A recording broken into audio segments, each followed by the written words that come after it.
Ahí en Levítico 23 hay otra fiesta que se llama la fiesta de las 7 semanas. Es decir, 7 por 7, 49 días, más el día de la Pascua, ahí es donde dan los 50 días, y por eso se llamaba la fiesta de Pentecostés. Luego, estas se celebraban más o menos en la época de primavera, y luego en la época de otoño había otras 3 fiestas. La primera se celebraba el primer día del 7º mes judío, y era la fiesta de las trompetas. Su significado era un llamado a la adoración al pueblo de Dios. Luego, el día 10 de ese mes séptimo, que más o menos es como octubre, por esa zona del año de nuestro tiempo, se celebraba, yo creo que la más solemne de todas las fiestas judías, porque era la fiesta del día de la expiación. Ese día se hacía un ritual especial que está marcado también en Levítico capítulo 16, y en esa celebración, te la voy a contar rápidamente porque vale la pena, era una celebración donde Dios había establecido, pónmela aquí en el piso, un día para que el pueblo tuviera paz con Dios. Por eso se llamaba el día de la expiación, el día de la reconciliación. Y la fiesta consistía en esto. Era convocado el pueblo, llegaba el pueblo a donde Dios hubiera decidido poner su morada. Si te acuerdas, en el Antiguo Testamento no siempre hubo un templo en Jerusalén que construyó Salomón, sino había un templo movible que se llamaba el tabernáculo de reunión. Y ese tabernáculo se podía desmontar y volver a montar y lo podían llevar a donde quisieran. Y en ese tabernáculo, el miércoles pasado, enseñé por ahí en una imagen, era un rectángulo de 100 codos por 50 codos y adentro estaba el altar de bronce, estaba la fuente de bronce y luego había otro rectángulo interior que estaba dividido en 2 grandes secciones, que era el lugar santo y el lugar santísimo. En el lugar santo había una mesa donde había unos panes que recordaban la provisión de Dios y había un candelabro que seguramente lo has visto como parte de los símbolos judíos que tiene 7 brazos, se llama la menora. Y luego había otro cuarto más pequeño que era el lugar santísimo. En ese lugar estaba el arca de la alianza o el arca del pacto. El arca del pacto también era una caja rectangular que estaba toda forrada de oro, era de madera de acacia. Adentro tenía una copia de la ley, tenía maná que había caído del cielo y tenía la vara de Aarón que reverdeció. Y luego la tapa, que también era de oro, tenía unos querubines alados, haz de cuenta, uno frente a otro, y en medio simbolizaba la presencia de Dios. Entonces, fíjate lo que ocurría el día de la expiación. Bueno, primero el sumo sacerdote ofrecía un sacrificio por sus propios pecados, y luego se escogían 2 machos cabríos de 1 año sin defecto. El primer macho cabrío era llevado fuera del campamento de Israel, y el sumo sacerdote ponía las manos sobre de él y confesaba los pecados colectivos, sociales de Israel. Y una vez que había hecho esa confesión, no sé si le daban una nalgada o cómo lo hacían, pero la cosa es que el macho cabrío tenía que irse al desierto, lejos del campamento, símbolo de que el pecado iba a ser apartado del pueblo. El segundo macho cabrío, ese era para el sacrificio por el perdón de los pecados. Entonces, yo he visto imágenes donde ponen al macho cabrío suspendido entre el cielo y la tierra, amarrado de sus patitas, y era degollado, y el sumo sacerdote tomaba en un tazón de oro la sangre de ese macho cabrío, y entraba, ya había ofrecido por sus propios pecados, cruzaba el lugar santo, luego llegaba al lugar santísimo, y en medio de la tapa del arca, que creo que no te lo dije, pero te lo voy a decir ahora, la tapa del arca se llamaba propiciatorio. De ahí viene un término teológico que seguramente has visto en el Nuevo Testamento, que dice que Cristo es la propiciación por nuestros pecados. ¿Qué significa eso? Fíjate, el sacerdote entraba al lugar santísimo con la sangre del macho cabrío que había sido sacrificado y la derramaba entre los 2 querubines alados ahí sobre la tapa. Y lo que eso simbolizaba es que Dios, a través de ese sacrificio, de manera simbólica, perdonaba los pecados de su pueblo y era como una celebración anual y una oportunidad cada año para tener paz, reconciliación y perdón de parte de Dios. Ahora, lo que nos explica el Nuevo Testamento es que esta celebración era una sombra de lo que Cristo iba a hacer en favor nuestro. Y quiero que veas que ahí está Cristo en esa celebración. Número 1, Cristo es nuestro sumo sacerdote.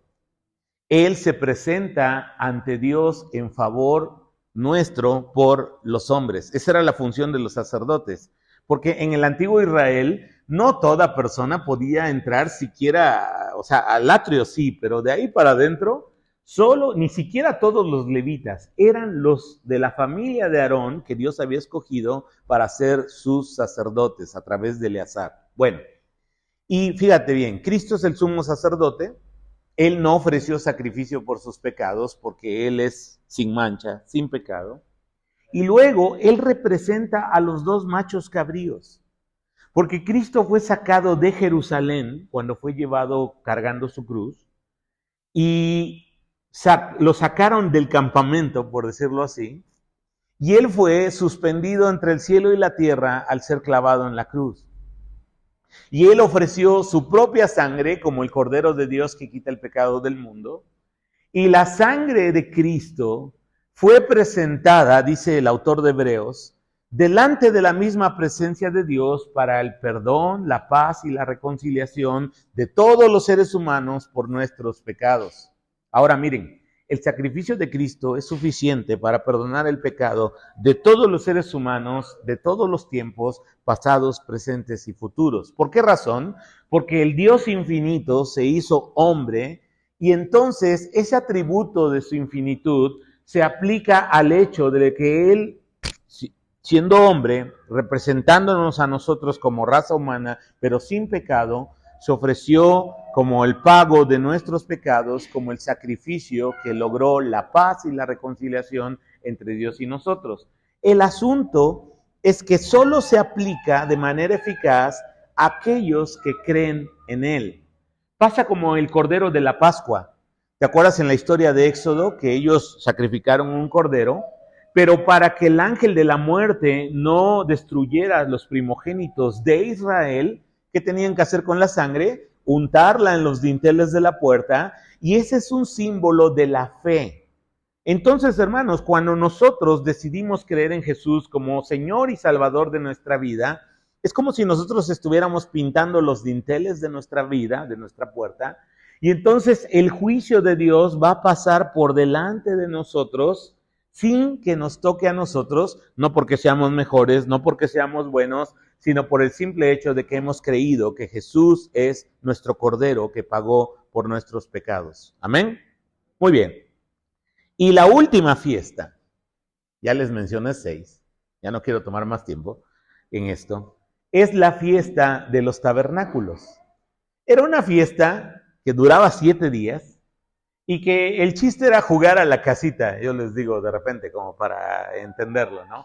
Haz de cuenta, construían tiendas o pequeñas enramadas de palos y generalmente de hojas de palma, y ahí pernoctaban durante 7 días los judíos. Ahora, había 3 fiestas anuales en las cuales se requería la presencia de los judíos en el lugar donde Dios hubiera establecido su morada. Te voy a decir cuáles eran. Era la Pascua, era el Pentecostés o la fiesta de las 7 semanas y era la fiesta de los tabernáculos. Y entonces, justo en el día de Pentecostés, fue cuando ocurrió lo que nos describe Lucas, el autor de Hechos.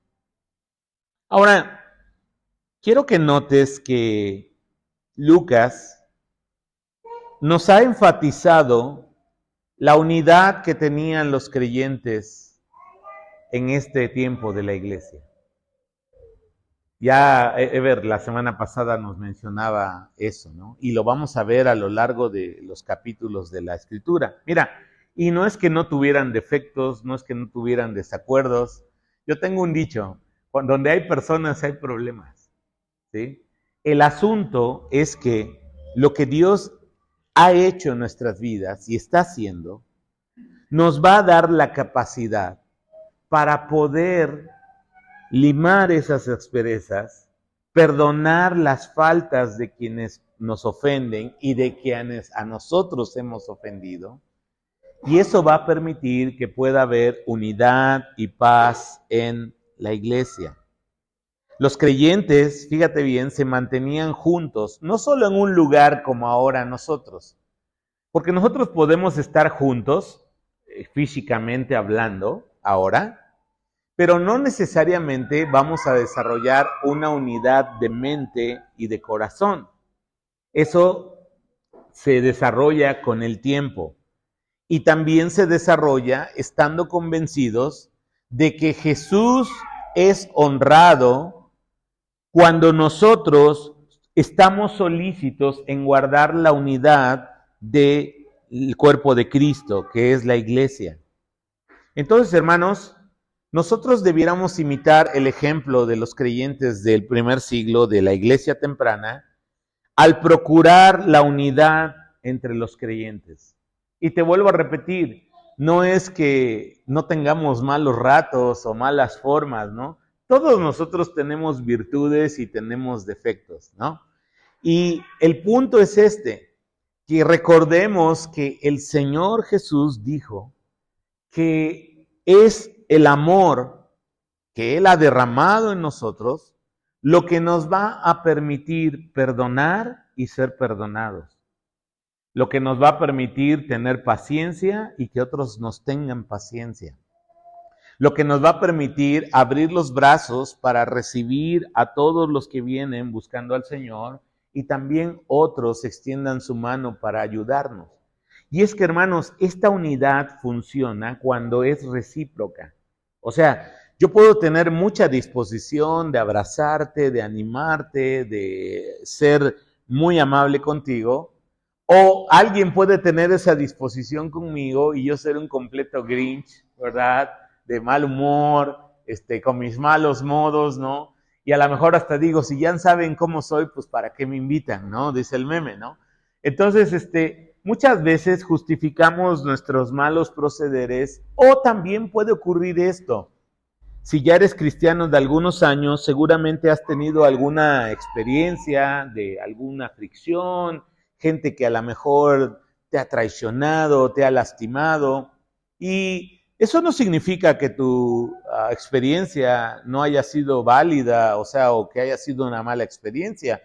Yo he pasado muchas malas experiencias con personas que son creyentes, pero lo que he aprendido con los años, en primer lugar, es que mi maestro me enseña a perdonar. Acuérdate la parábola que él contó de los dos deudores.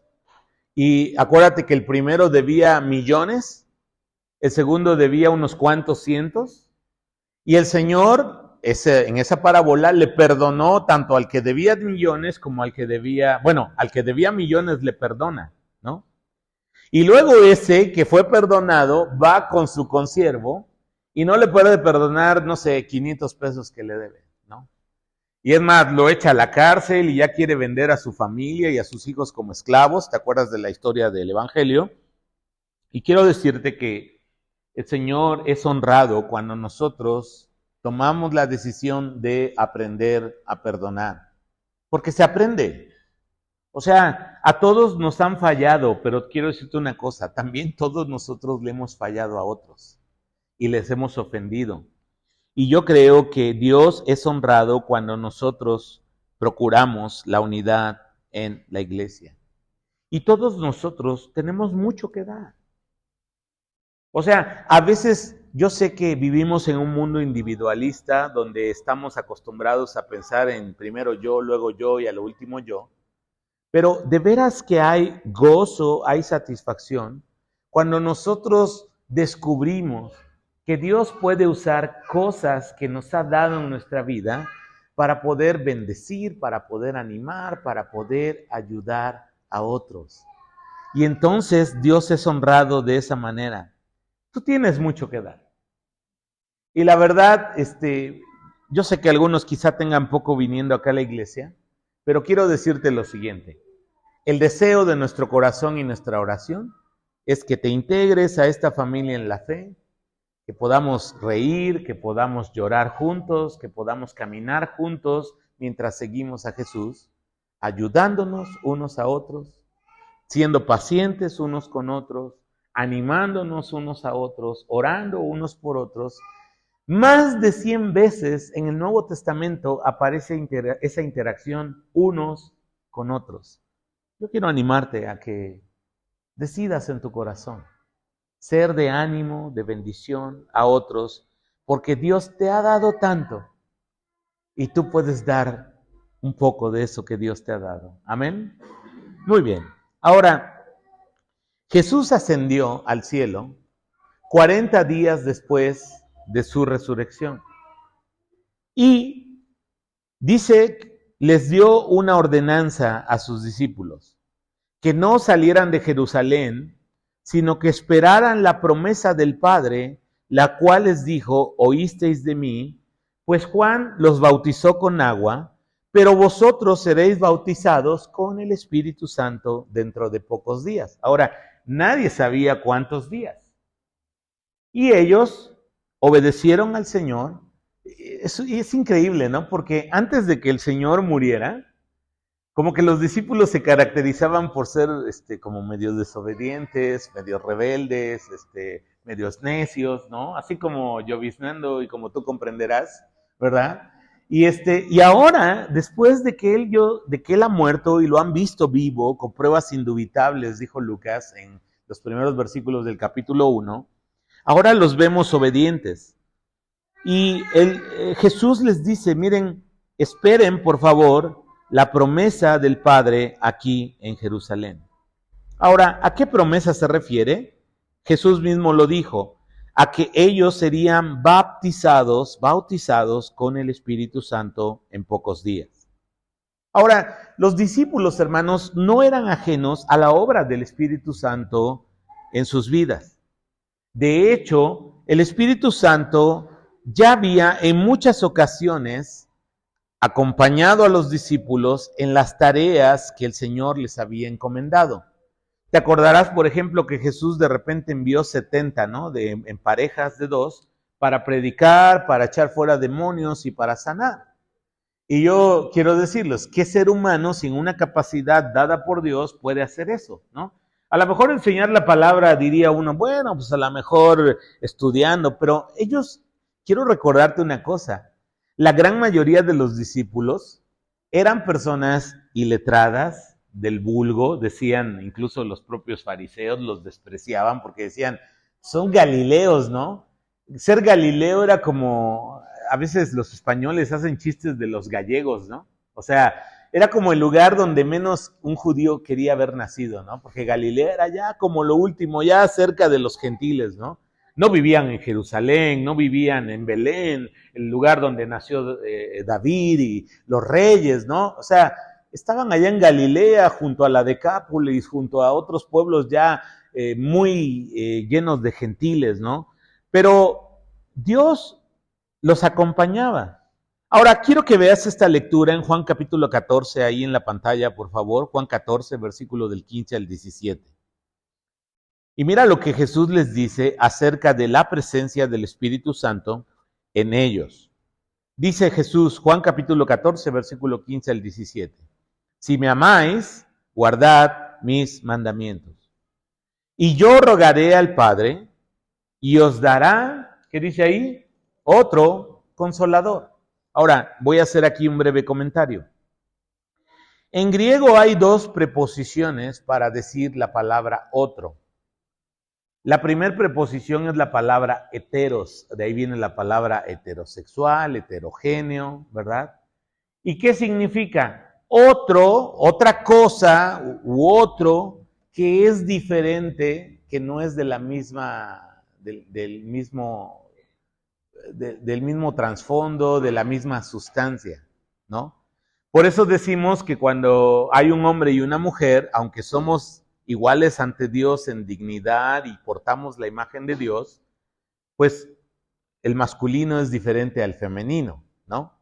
Y no es un constructo necesariamente social como lo quiere enseñar la sociedad de nuestro tiempo, sino es un hecho genético de la biología y pues somos diferentes, pero somos iguales en dignidad, ¿no? Mira, déjame ilustrártelo así. Vamos a suponer que tú vas al tianguis y vas ahí a las verduras y hablas con la persona que atiende el puesto de las verduras y le dicen, miren, por favor me da 1 kilo de tomates y me da 1 kilo de aguacates. Es otro kilo, pero es diferente en su naturaleza, ¿no? Lo que nos está vendiendo. Ahora, otra proposición griega que se usa en el texto es la preposición alos. La primera era heteros, la segunda es alos. Y esa es otra manera de decir otro, pero es de la misma naturaleza y de la misma sustancia. Y entonces, fíjate bien, es como cuando vas al tianguis y pides verduras y dicen, a lo mejor tu vecina te encargó 1 kilo por ahí de jitomate. Y entonces vas con el que atiende las verduras y le dice, mire, me da 1 kilo en una bolsa de tomate y me da otro kilo de tomate en otra bolsa. Es otro, pero de la misma naturaleza. ¿Por qué te estoy echando este rollo de las preposiciones? Porque justo cuando Jesús dice que va a enviar otro consolador, no usa la preposición heteros, sino la preposición alos. ¿Qué significa? Que el otro consolador es de la misma naturaleza o de la misma esencia que Jesucristo mismo o que el Padre. Lo cual es un argumento que nos habla de la divinidad del Espíritu Santo como parte de esta naturaleza de un Dios que es uno, pero es un Dios que es trino. Muy bien. Ahora vamos a seguir con la lectura. Él os dará otro consolador para que esté con vosotros para siempre.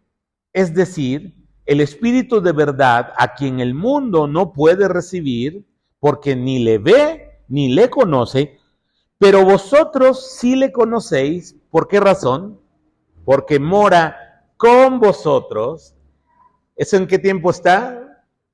Tiempo presente. O sea, los discípulos ya habían experimentado la presencia del Espíritu Santo, pero hay una promesa futura y estará en vosotros. Observen aquí las preposiciones, con y en. ¿Qué significa la preposición con? Que está al lado, nos acompaña, pero la preposición en es que está en nosotros. Y eso marca una gran diferencia, hermanos. Porque en el Nuevo Testamento, como parte del nuevo pacto, está prometido que el Espíritu de Dios va a morar por obra de Dios milagrosa en la vida de los creyentes. Ya no solo va a estar al lado, va a estar en nosotros. No, sí va a estar con nosotros y estará en nosotros. Ahora, hay 3 cosas que ocurrieron este día en lo que acabamos de leer. Número 1, llegó como un viento recio, dice la Escritura. El viento es un símbolo del Espíritu Santo. Y mira, en hebreo, la palabra que se traduce como espíritu también se puede traducir como viento, es la palabra ruach. Por ejemplo, en Génesis 1, 1 y 2, cuando dice que Dios creó los cielos y la tierra tierra estaba desordenada y vacía, el versículo 2 dice, y el Espíritu de Dios se movía sobre las aguas, ¿no? Esa palabra ruach, ahí se escribe, y muchas veces en el texto hebreo, puede significar tanto viento como espíritu. Y en el Nuevo Testamento ocurre lo mismo. La palabra neuma puede ser traducida tanto como viento como espíritu. Cuando Jesús estaba hablando con Nicodemo, te has de acordar que él está hablando de que es necesario nacer de nuevo. Jesús en Juan 3:8 les dice a Nicodemo, el viento sopla de donde quiere y oyes su sonido, mas ni sabes de dónde viene ni a dónde va. Así es todo el que es nacido del Espíritu. Ahora, en ambos casos, el viento y el espíritu, la palabra griega es neuma. Y no es una coincidencia. Esta manifestación única e irrepetible, porque no vuelve a aparecer en todo el Nuevo Testamento, de que el Espíritu Santo se manifestara como un viento recio, ocurre aquí. Y yo estoy seguro que para los discípulos era claro el simbolismo. Luego, dice Lucas, que apareció como una especie, déjame decirlo así, como de aureola, que parecía como de fuego en los creyentes. El fuego tiene varios simbolismos en el Antiguo Testamento y también en el Nuevo Testamento. Por ejemplo, el fuego se considera un símbolo de purificación. De hecho, la gran mayoría de sacrificios en el Antiguo Testamento se quemaban por medio de fuego. Pero también el fuego era un símbolo de la presencia de Dios. Cuando Dios se apareció a Moisés, ¿cómo llamó la atención de Moisés?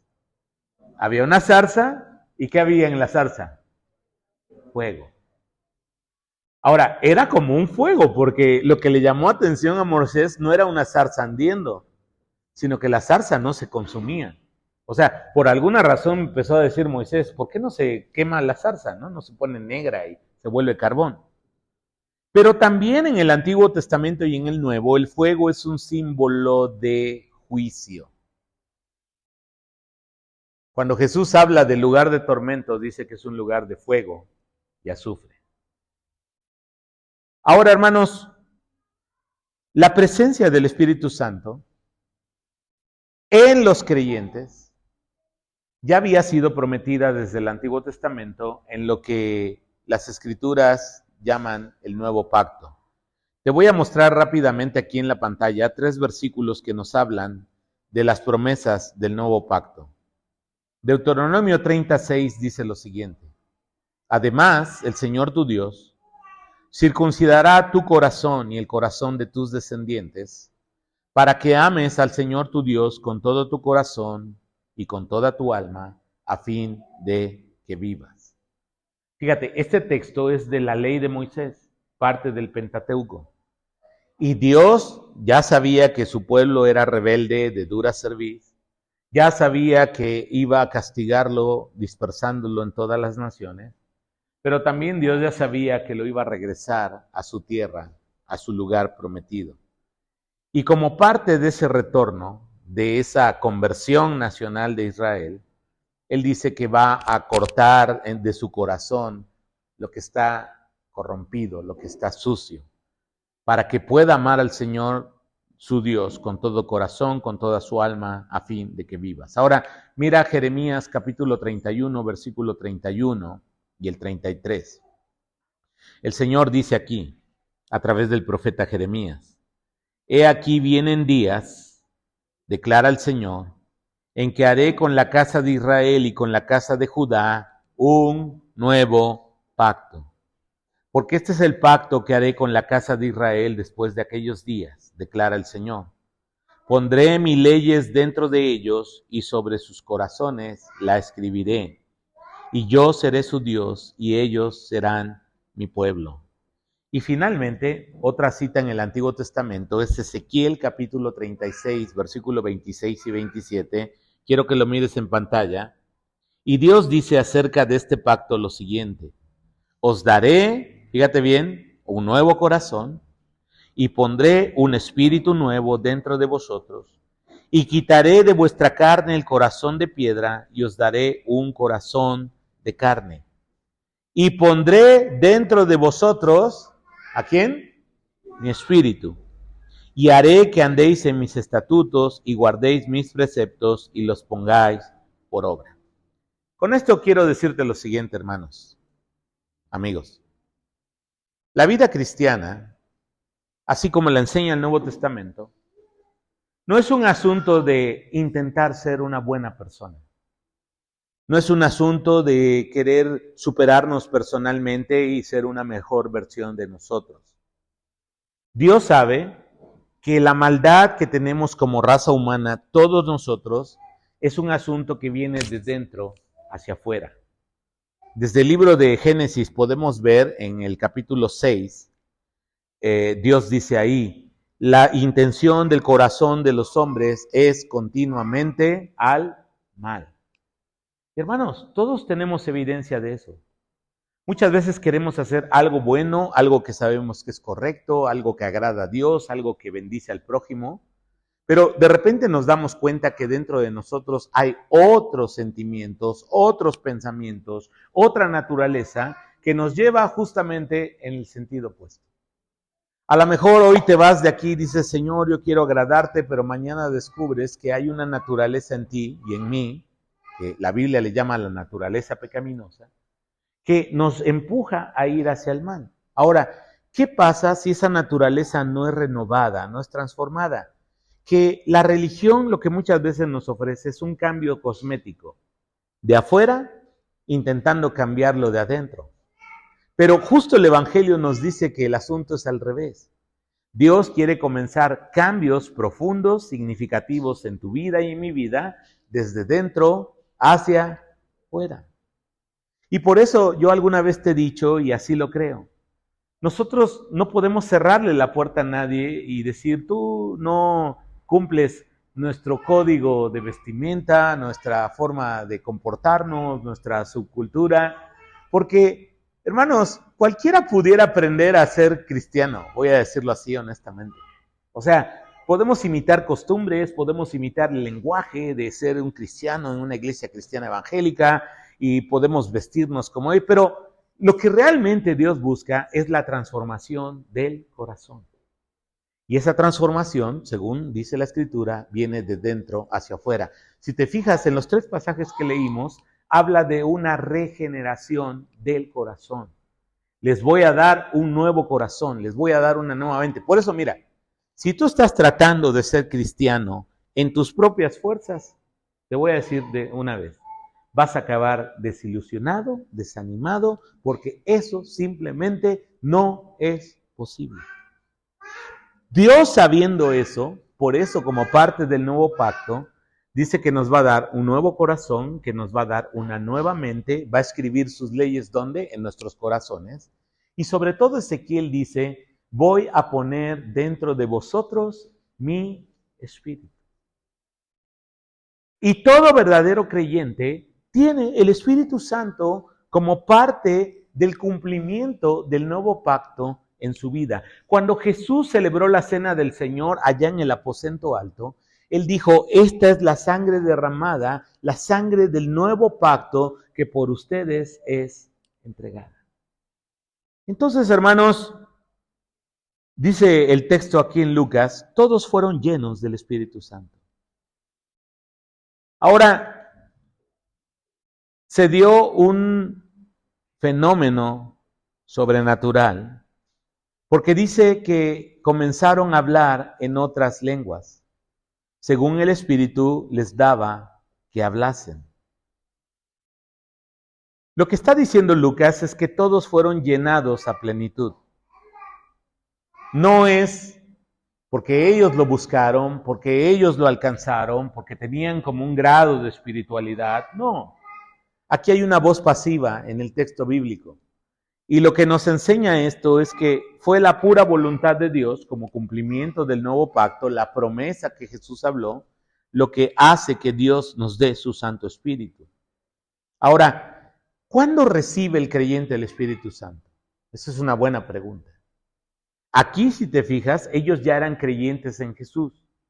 El Espíritu estaba con ellos, pero no estaba en ellos, que son 2 condiciones diferentes.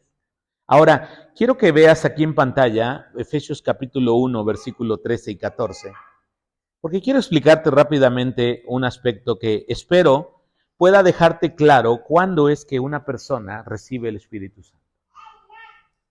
Quiero que todos lo lean conmigo como si fuera una lectura coral, por favor. Vamos a leerlo todos juntos. En él también vosotros, habiendo oído la palabra de verdad y el evangelio de vuestra salvación, y habiendo creído en él, fuisteis sellados con el Espíritu Santo de la promesa, que es las arras de nuestra herencia, hasta la redención de la posesión adquirida para la alabanza de su gloria. Ahora, yo sé que la gramática como que nunca la amamos en la escuela, Pero la gramática es muy importante para interpretar el texto bíblico. Aquí hay una estructura que en griego se llama estructura de participios concurrentes y es muy sencilla, te la voy a explicar brevemente. Hay dos acciones que deben ocurrir para que pueda haber un resultado.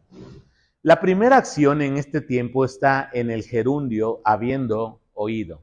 Ahí lo ven. Entonces, la primera acción que dice Pablo es que la persona haya oído. ¿Pero qué es lo que tiene que oír? Ahí Pablo lo aclara.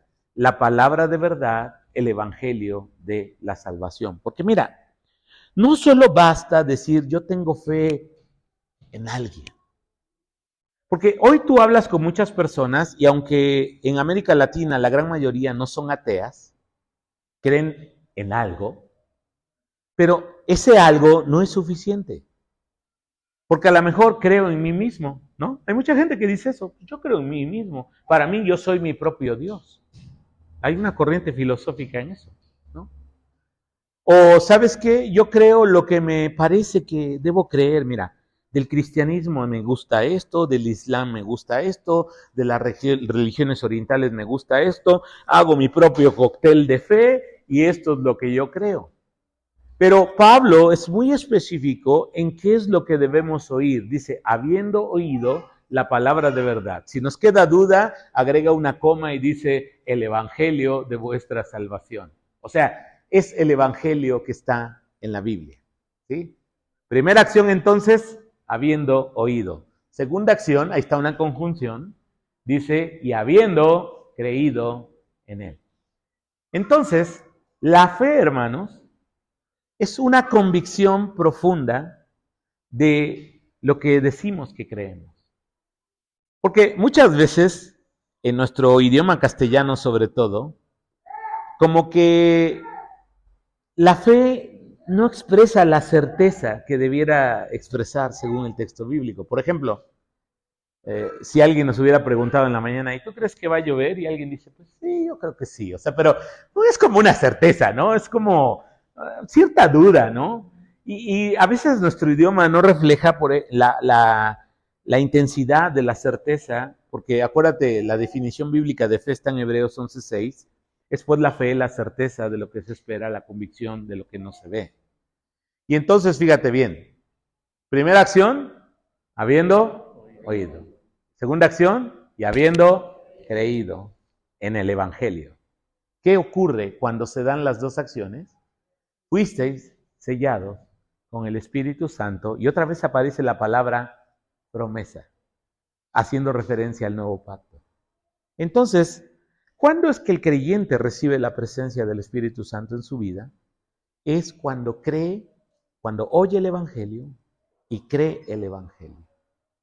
Cuando tú creíste el Evangelio o escuchaste el Evangelio y creíste en Jesús como Señor y Salvador de tu vida, en ese momento naciste de nuevo. Y Dios puso el Espíritu Santo en ti y en mí que hemos creído, porque Él es un sello de garantía. Es como cuando vas a comprar un refrigerador, ahí a la tienda que tú gustes.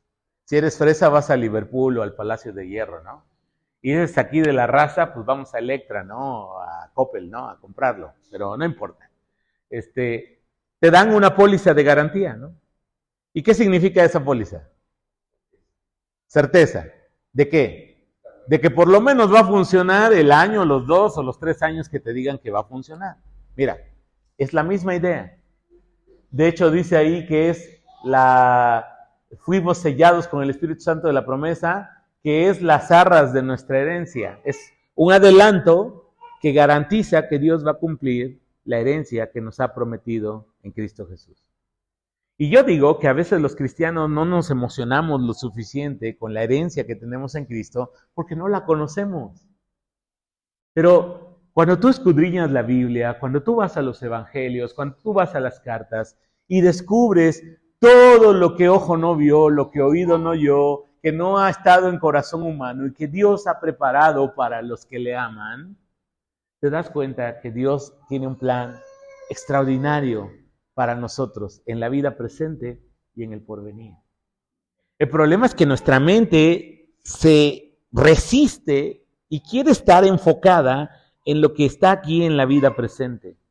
Y hermanos, Dios quiere que miremos, sí que vivamos cada día con intensidad, un día a la vez, dijo Jesús, pero con una perspectiva de eternidad, porque Dios sabe que nuestra ciudadanía no está aquí en la tierra. ¿Dónde está, según Colosenses 3? Está en los cielos. Vamos a avanzar. Mira, no vamos a terminar a las 10 de la noche, eso te lo garantizo, ¿verdad? Ahora, todos fueron llenos del Espíritu Santo, y luego, ¿qué ocurrió? Según lo que Lucas nos está narrando, comenzaron a hablar en otras lenguas. La palabra griega para lenguas en este versículo es la palabra glosa. De ahí viene otra palabra que se llama glosalalia, que significa hablar idiomas. Ahora, estos idiomas eran eso, idiomas, con palabras, con significados, con estructuras gramaticales que otras personas podían entender. No se trataba, como ocurre en algunas expresiones cristianas, donde practican como un balbuceo o la repetición, ¿no?, de palabras. A lo mejor a muchos les fascina como el idioma hebreo y creen que es como el idioma celestial. Yo digo que ni el hebreo ni el griego son los idiomas celestiales. Eran idiomas que Dios en su soberanía decidió usar para entregarnos el texto bíblico, ¿no? Pero muchas veces yo he escuchado, ¿no?, que hasta van a tener un curso de cómo aprender a hablar en lenguas, ¿no? Y a lo mejor vengo aquí para pantallarte, y yo estudié un poco de hebreo y, por ejemplo, te voy a citar Génesis 1:1. Bereshit bara Elohim et haaretz et samayim. Eso significa, en el principio creó Dios los cielos y la tierra. Bereshit es en el principio, bara es el verbo crear, Elohim es el plural de Dios, y et haaretz es cielos, y et samayim es la tierra. Et es la preposición para objeto directo en el idioma hebreo. Pero bueno, y a lo mejor un día yo quiero apantallarte, ¿no?, y decir, mira, yo hablo un montón en lenguas y me pongo a recitar, ¿no? Bereshit bara Elohim et samayim et haaretz. Y al rato otra vez, Bereshit. Eso no es saber lenguas. O sea, las lenguas que están aquí en el texto del Nuevo Testamento eran idiomas que otras personas podían entender. Ahora, en la mañana, mira, no sé si por el tiempo abordar esto, pero en 1 Corintios 14, el apóstol Pablo da instrucciones muy claras a la iglesia de Corinto acerca de cómo debe ser practicado el don de lenguas en la iglesia. Yo en lo personal, el miércoles en el estudio bíblico les compartía, crecí en una iglesia con una posición teológica que se conoce como cesacionismo, es decir, no operan más los dones milagrosos del Espíritu, aunque en mi opinión personal, los dones de enseñanza, de administración, los dones de profecía, los dones de presidir, todos los dones del Espíritu que están en 1 Corintios 12 y en Romanos capítulo creo 14, todos son sobrenaturales. O sea, son operaciones que el Espíritu Santo le da a los creyentes. Entonces, de repente, cuando hablan de dones sobrenaturales, digo, bueno, para mí, en realidad, yo veo en la palabra que todos los dones son sobrenaturales. O sea, yo creo que si yo no fuera cristiano, no estaría enseñando. O sea, Dios me llamó para enseñar su palabra y considero que es el don que Dios me ha dado a mí. Pero, hermanos, la Biblia también nos da reglas, nos da procedimientos de cómo debe ser practicado un don. Yo creo que el don de lenguas y todos los dones como sanidad y todos esos siguen vigentes, pero siempre deben ser practicados conforme a lo que enseña la palabra. No he encontrado yo un versículo que claramente diga que los dones ya cesaron. Algunos citan 1 Corintios 13, que dice que cesarán las lenguas y cesará la profecía cuando venga lo perfecto. Pero ahí queda a interpretación qué es lo que significa lo perfecto. ¿El amor? Porque algunos, yo pensaba eso hace años y decía, bueno, puede referirse a la Escritura. Pero honestamente, si uno va a la exégesis del pasaje de 1 Corintios 13, no está hablando de la Escritura ese pasaje, como en otros pasajes del Nuevo Testamento. Y hay otro pasaje que para los que ya me escucharon en la mañana enseñar, les voy a citar. Por favor, abre tu Biblia, no está en pantalla, por favor, Hebreos capítulo 2, y quiero que leamos los versículos 3 y 4. Este pareciera hablar de un cesamiento por el tiempo verbal en el texto griego, pero quiero que lo veas conmigo. Entonces, no voy a leer hoy Corintios 14, porque si no, sí nos vamos a ir a las 10 de la noche. Pero quiero que veas este pasaje, es muy interesante. Hebreos capítulo 2, versículo 3 y 4. Lo voy a leer en NTV porque estoy grabando el audio aquí en mi otro dispositivo y no puedo ver Reina Valera ahora, pero dice lo siguiente. Entonces, ¿qué nos hace pensar que podemos escapar si descuidamos esta salvación tan grande? Que primeramente fue anunciada por el mismo Señor Jesús y luego nos fue transmitida por quienes lo oyeron hablar. Y mira lo que dice el 4. Además, Dios confirmó el mensaje mediante señales, maravillas, diversos milagros y dones del Espíritu Santo según su voluntad.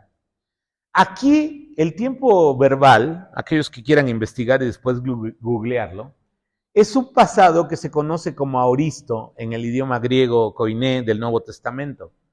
Y lo que significa ese griego aoristo es que es una acción que ocurrió en el pasado y ya quedó completada en el pasado. Creo que este es el único versículo en la Biblia que pudiera como llegarse a interpretar que esos dones tuvieron un cesamiento. Pero hay otra regla para los que interpretamos la Biblia. No puedes crear una doctrina de un solo versículo.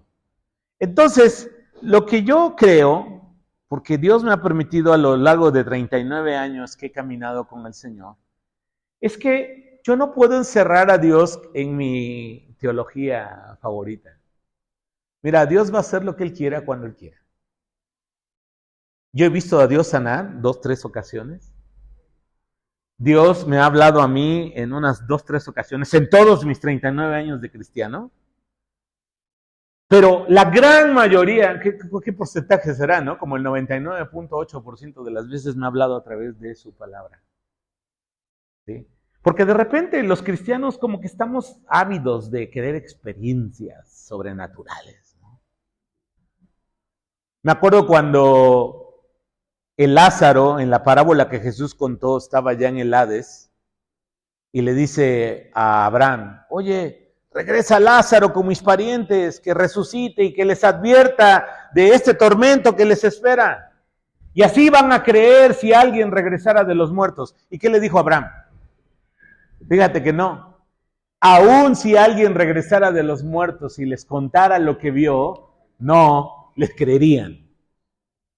Porque muchas veces decimos, si Dios nos diera más milagros de sanidad y si Dios nos diera más dones como palabras de ciencia y hablar en otros idiomas, la gente creería más. ¿Sabes qué te voy a decir? Y lo vamos a ver ahorita en la Biblia. Las lenguas eran una señal de juicio para los incrédulos. Ahorita Pedro lo va a decir en los versículos que vamos a terminar de leer. Pero, hermanos, siempre debe practicarse conforme a lo que dice la palabra. Mira, Fermín, vamos a leer algunos versículos de 1 Corintios 14, pero no van a ser todos los que leímos en la mañana. Mira, 1 Corintios 14, versículo 2, velo en pantalla, por favor. Porque el que habla en lenguas no habla a los hombres, sino habla a Dios, pues nadie le entiende, aunque por el Espíritu habla misterios. Versículo 13, 14, 13. Por lo cual, el que habla en lengua extraña, pida en oración poder interpretarla. Versículos 18 y 19. Doy gracias a Dios, por si alguien quería pantallar a Pablo, les dice Pablo a los Corintios. Doy gracias a Dios que hablo en lenguas más que todos vosotros, Pero en la iglesia prefiero hablar 5 palabras con mi entendimiento para enseñar también a otros que 10,000 palabras. Vean la comparación se llama un hipérbole, ¿no? Pablo está diciendo, mira, no sirve prácticamente hablar en lengua si no hay quien interprete. Es lo que Pablo está enseñando a la iglesia de Corinto. Que de hablar 10,000 palabras en lengua desconocida. Versículo 23 y 25. Si pues todos en la iglesia se reúnen en un solo lugar y todos hablan en lenguas y entran incrédulos, indoctos, ¿no dirán que están locos? Pero si todos profetizan, termina ese pasaje diciéndose, se postrará ante Dios, adorará a Dios, declarando verdaderamente que Dios está entre vosotros. Si alguno habla en lengua extraña, versículo 27 y 28 de 1 Corintios 14, sea esto por 2 o a lo más 3 y por turno, y uno interprete. Y por favor ponga mucha atención a lo que sigue.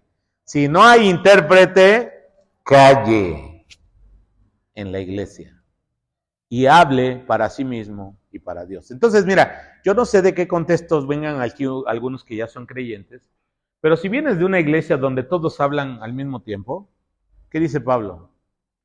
Es más, aunque hablemos castellano, español, como le decimos, si todos nos ponemos a hablar al mismo tiempo, ¿qué va a ocurrir? Es un desorden. Y Pablo dice, ahora si están hablando en lenguas, dice Pablo, y entra un incrédulo, ¿qué va a decir el incrédulo? Están locos. Salgamos corriendo de aquí, ¿no? De hecho, eso fue lo que dijeron los que oyeron en Jerusalén. Muy bien. Y finalmente, versículo 39 y 40. Así que, hermanos, procurad profetizar. Profetizar tiene que ver con declarar la palabra de Dios. Básicamente, el predicador contemporáneo sería un profeta. Y no impidáis el hablar en lenguas. Aquí es donde yo respeto lo que dice la palabra. Pero hágase todo decentemente y con orden. O sea, si alguien me llega y me dice, pastor, yo hablo en lenguas, y yo le digo, ok, yo no soy nadie para cuestionar si tu don es genuino o no. Pero sí te digo una cosa, si no hay interpretación, no puedes hablar en la iglesia. Es lo que dice la Escritura. Yo no sé por qué algunas expresiones del cristianismo, sobre todo de corte pentecostal o neopentecostal, no me gusta criticar a las denominaciones porque de alguna manera todas son expresiones de la gracia de Dios, pero no sé por qué les cuesta tanto entender estos pasajes. No necesitas ser un gran intérprete de la Biblia para entender lo que Corintios 14 está enseñando. Si no hay quien interprete, calle. Y si hay intérprete, 1, 2, máximo 3 y por turno. O sea, no es de que aquí vamos a ponernos a hablar todos al mismo tiempo. Porque en la iglesia se trata de la edificación de los creyentes. Vamos por favor a Hechos capítulo 2. No te me espantes, ya vamos a terminar más rápido, porque ya hice la explicación de los pasajes. Oraban entonces en Jerusalén, fíjate bien, judíos, varones piadosos, de todas las naciones bajo el cielo. Y hecho este estruendo, se juntó la multitud. Fíjate bien, el estruendo del viento recio no solo lo escucharon los creyentes que estaban en la casa, sino fue, no sé, como cuando hay una explosión, algo pasó, ¿no? Y Dios así captó la atención de los miles que habían ido a la fiesta de Pentecostés, porque llegaban miles, hermanos, no eran 100, 200, eran miles los que llegaban de la Palestina y mira, de todos los lugares que se mencionan. Dice, y hecho este estruendo, se juntó la multitud. ¿Y cómo estaban? Confusos. ¿Por qué razón? Porque cada uno les oía hablar en su propio, y mira, Dios es sabio, usó la palabra dialectos aquí en el griego para referirse a lengua. ¿Y qué es un dialecto?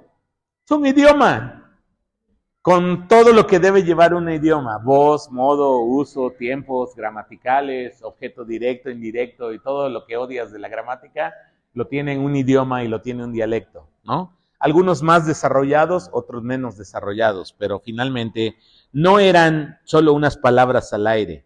Versículo 7. Y estaban atónitos y maravillados diciendo, miren, ¿no son galileos todos estos que hablan? ¿Cómo pues les oímos hablar cada uno en nuestro dialecto en el que hemos nacido?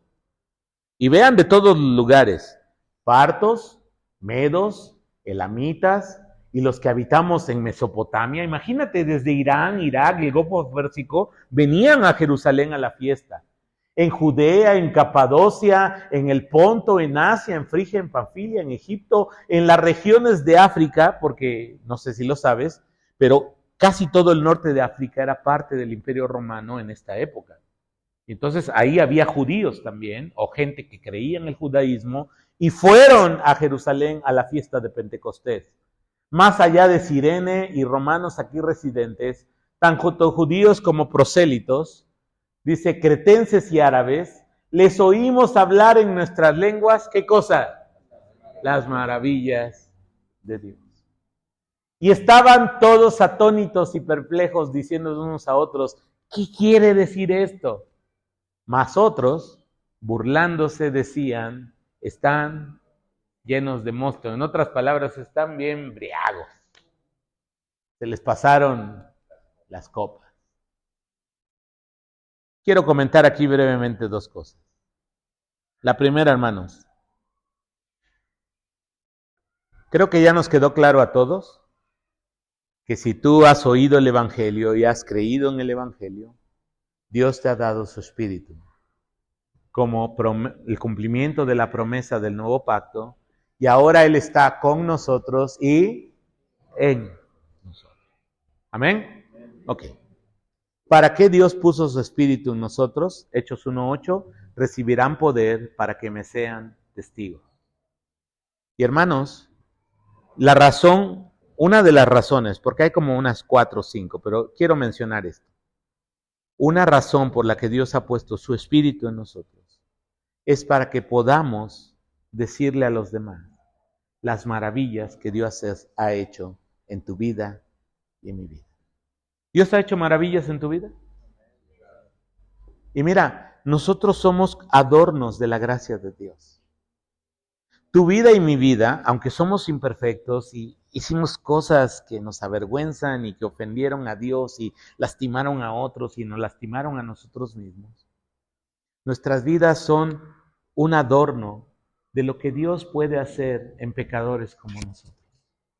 ¿Somos perfectos? No.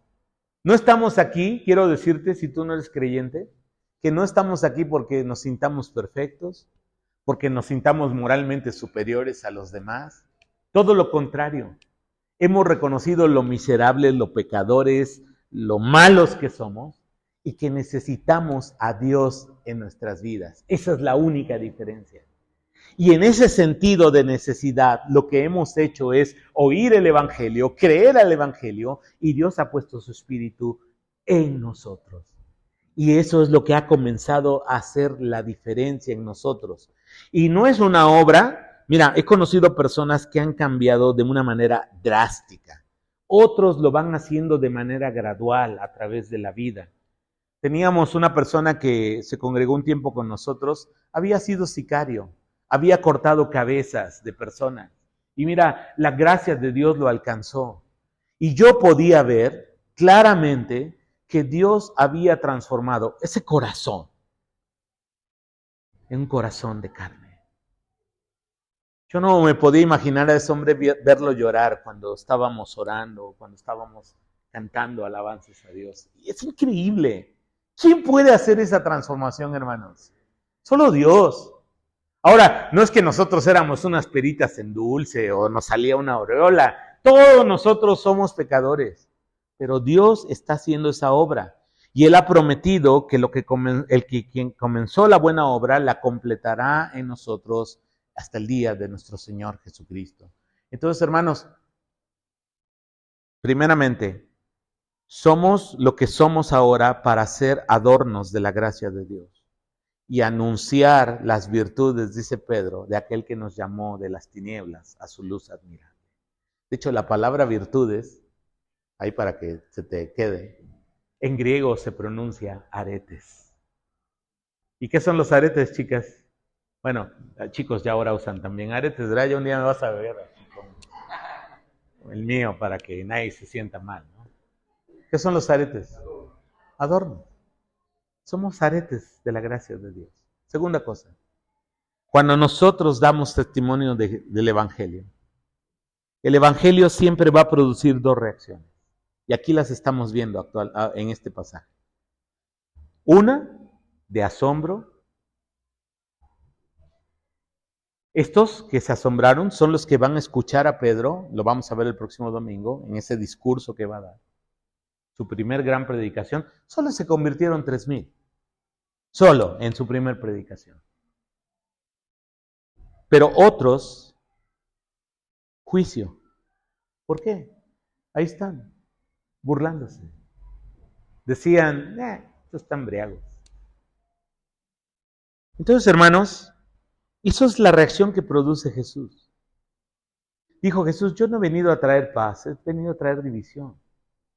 Y Jesús, el Jesús de los evangelios, es un Jesús muy radical. Él dice, el que no está por nosotros está contra mí. En otra parte en Apocalipsis dice, o eres frío o eres caliente. Pero Jesús no quiere tibios. ¿Te acuerdas? Dice que los vomitará de su boca. Jesús no tolera la tibieza. O eres mío o no eres. O crees o no crees. O estás conmigo o estás contra mí. O eres frío o eres caliente. No hay medias tintas. Y muchas veces nosotros caemos en la ingenuidad cuando no conocemos al Jesús de los evangelios. Empezar que pues Dios me va a aguantar, ¿no? Él es bonachón, ¿no? Es buena onda. El Jesús que yo conozco me soporta todo, está a mi disposición. Casi Él es el genio de la lámpara maravillosa, yo la froto, se aparece y casi quiero escuchar que Jesús me diga, hijo mío, yo estoy aquí para cumplir tus 3 deseos. Pero ese no es el Jesús de los evangelios. El Jesús de los evangelios es un Jesús que nos dice, entrégate, ríndete, sígueme. Si alguno ama más a su padre, a su madre, aún su propia vida, no puede ser mi discípulo. Si alguno no renuncia a todo lo que posee, no puede ser mi discípulo. Si alguno pone la mano en el arado y mira atrás, no es apto para el reino de los cielos. Ese es el Jesús de los evangelios. No la caricatura que a veces nosotros queremos crearnos. El gran problema es este, hermanos. Ya voy a terminar, perdonen, no le den un micrófono a un pastor, dijo otro pastor, porque no lo suelta, ¿no? El gran problema es este. Si tú construyes un Jesús a tu imagen y semejanza, ¿podrá ese Jesús salvarte? Porque yo sé que el Jesús que salva es el Jesús de los evangelios. Es el Jesús que dio su vida por nosotros. Es el Jesús que pide todo o nada. Ese es el Jesús que salva. Y ese es el Jesús que yo quiero invitarte a que junto conmigo y los que estamos en esta familia de fe puedas seguir. Así que, hermanos, vamos a terminar y les agradezco su paciencia y vamos a orar y pidamos la bendición de Dios. Padre, queremos darte gracias por tu palabra y el deseo de mi corazón es que podamos, Señor, entender que es algo asombroso que tu presencia esté en nosotros. Señor, es un milagro que tú habites por la fe en nuestros corazones. No somos mejores, no somos moralmente superiores, Señor, al contrario, de lo necio y de lo despreciado del mundo, de lo perdido del mundo, de la basura del mundo, Dios ha escogido para mostrarle al mundo su poder, su amor y su gracia. Y Señor, yo estaba perdido en mis pecados, lejos de ti, sin esperanza, sin fe, sin Dios, tratando de salvarme a mí mismo a través de la religión tradicional. Pero gracias porque un día Cristo habló con su palabra a mi vida, oí el Evangelio, creí en Cristo y sé que ahora soy hijo tuyo y he recibido tu Espíritu porque así lo promete tu palabra. Señor, como dice tu palabra, no impidamos lo sobrenatural porque caminar contigo es un camino sobrenatural, pero tampoco, Señor, que hagamos caso omiso a lo que dice tu palabra y que podamos, Señor, honrar tu palabra y todo asunto de nuestra fe y de nuestra práctica que esté siendo regulado, dirigido por lo que enseña tu palabra que nos has dejado. En el nombre de Jesús oramos. Amén. Dios les bendiga, hermanos, y gracias nuevamente.